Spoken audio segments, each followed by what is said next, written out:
Read by Christopher Alan Broadstone.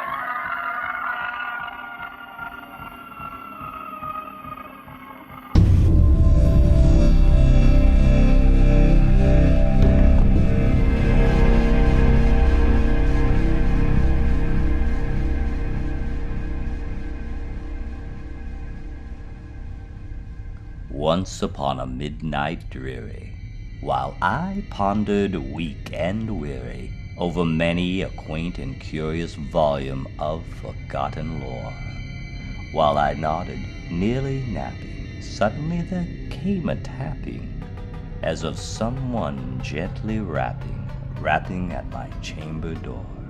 "'Tis some visitor," I muttered, tapping at my chamber door. Only this and nothing more. Ah, distinctly I remember it was in the bleak December, and each separate dying ember wrought its ghost upon the floor. Eagerly I wished the morrow, vainly I had sought to borrow from my book surcease of sorrow for the lost Lenore. For the rare and radiant maiden whom the angels name Lenore, nameless here forevermore. And the silken, sad, uncertain rustling of each purple curtain filled me with fantastic terrors never felt before, so that now, to still the beating of my heart, I stood repeating, "'Tis some visitor entreating entrance at my chamber door, some late visitor entreating entrance at my chamber door. This it is and nothing more." Presently my soul grew stronger, hesitating then no longer. "Sir," said I, "or madam, truly your forgiveness I implore. But the fact is I was napping, and so gently you came rapping, and so faintly you came tapping at my chamber door, that I scarce was sure I heard you. Here I opened wide the door. Darkness there, and nothing more. Deep into that darkness peering, long I stood there wondering, fearing, doubting, dreaming dreams no mortal ever dared to dream before. But the silence was unbroken, and the stillness gave no token, and the only word there spoken was the whispered word, "Lenore." This I whispered, and an echo murmured back the word, "Lenore." Merely this and nothing more. Back into the chamber turning, all my soul within me burning, soon again I heard a tapping somewhat louder than before. "Surely," said I, "surely that is something at my window lattice. Let me see then what threat is, and this mystery explore. Let my heart be still a moment, and this mystery explore. 'Tis the wind and nothing more." Open here I flung the shutter, when, with many a flirt and flutter, in there stepped a stately raven of the saintly days of yore. Not the least obeisance made he, not a minute stopped or stayed he, but with mien of lord or lady perched above my chamber door. Perched upon a bust of Pallas, just above my chamber door. Perched and set, and nothing more. Then this ebony bird beguiling my sad fancy into smiling, by the grave and stern decorum of the countenance it wore. "Though thy crest be shorn and shaven, thou," I said, "art sure no craven, ghastly grim and ancient raven wandering from the nightly shore. Tell me what thy lordly name is on the night's Plutonian shore." Quoth the raven, "Nevermore." Much I marvel this ungainly fowl to hear discourse so plainly, though its answer little meaning, little relevancy it bore. For we cannot help agreeing that no living human being ever yet was blessed with seeing bird above his chamber door. Bird or beast upon the sculptured bust above his chamber door, with such a name as Nevermore. But the raven, sitting lonely on the placid bust, spoke only that one word, as if his soul in that one word he did outpour.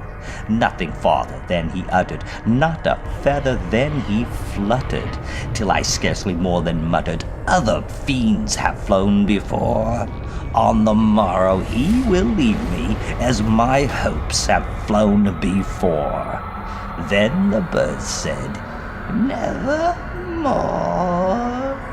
Startled at the stillness broken by reply so aptly spoken, "Doubtless," said I, "what it utters is its only stock and store, caught from some unhappy master, whom unmerciful disaster followed fast and followed faster, till his songs one burden bore, till the dirges of his hope that melancholy burden bore, of nevermore."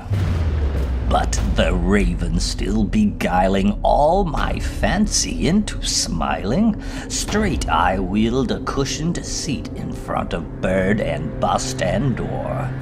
Then upon the velvet sinking, I betook myself to linking fancy unto fancy, thinking what this ominous bird of yore, what this grim, ungainly, ghastly, gaunt, and ominous bird of yore meant in croaking "Nevermore."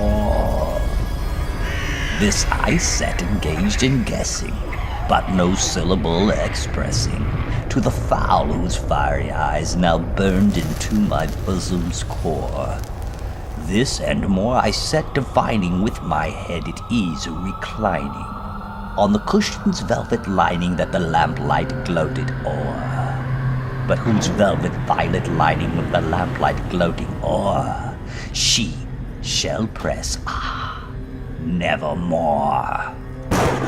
Then methought the air grew denser, perfumed from an unseen censer, swung by seraphim whose footfalls tinkled on the tufted floor.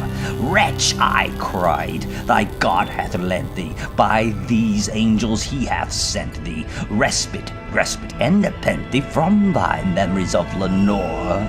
Quaff, oh quaff this kind nepenthe, and forget this lost Lenore." Quoth the raven, "Nevermore." "Prophet," said I, "thing of evil, prophet still, if bird or devil, whether tempter sent or whether tempest tossed thee here ashore, desolate yet all undaunted, on this desert land enchanted, on this home by horror haunted, tell me truly, I implore, is there balm in Gilead? Tell me, I implore." Quoth the raven, "Nevermore." "Prophet," said I, "thing of evil, prophet still, if bird or devil, by that heaven that bends above us, by that God we both adore, tell this soul with sorrow laden, if within the distant Aden it shall clasp a sainted maiden whom the angels name Lenore. Clasp a rare and radiant maiden whom the angels name Lenore." Quoth the raven, "Nevermore." Be that word our sign of parting, bird or fiend, I shrieked upstarting, get thee back into the tempest and the night's Plutonian shore. Leave no black plume as a token of that lie thy soul hath spoken. Leave my lowliness unbroken. Quit the bust above my door. Take thy beak from out my heart, and take thy form from off my door. Quoth the raven, nevermore. And the raven, never flitting, still is sitting on the pallid bust of Pallas just above my chamber door. And his eyes have all the seeming of a demon's that is dreaming. And the lamplight o'er him streaming throws his shadow on the floor. And my soul from out that shadow that lies floating on the floor shall be lifted nevermore.